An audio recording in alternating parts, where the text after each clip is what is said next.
السلام علیکم ناظرین، ہم آپ سب کو سوچ کر بتاؤ میں خوش آمدید کہتے ہیں۔ سوال: قرآن مجید کی تلاوت کرنے پر کیا اجر ملتا ہے؟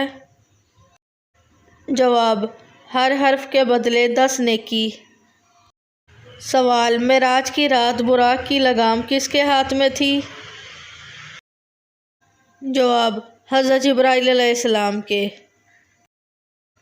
سوال: حضرت محمد صلی اللہ علیہ وسلم نے اپنی حیات مبارکہ میں سب سے آخری نماز کون سی پڑھائی؟ جواب ہے اس کا نماز مغرب۔ سوال: قرآن مجید میں جہنم کے نگران کا نام کیا ہے؟ جواب ہے اس کا مالک۔ سوال: پتھروں کا عذاب کس قوم پر آیا؟ جواب: قوم لوط۔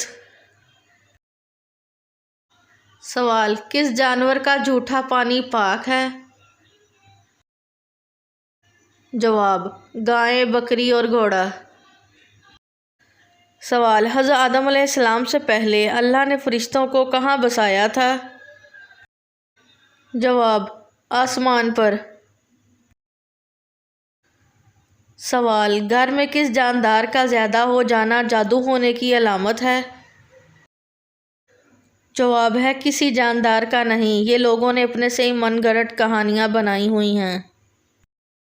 ویڈیو دیکھنے کا شکریہ۔ کتنے سوالات کے درست جوابات دیے ہیں۔ ویڈیو کے نیچے کمنٹ کریں، ویڈیو کو لائک کریں، شیئر کریں اور چینل سوچ کر بتاؤ کو سبسکرائب کریں۔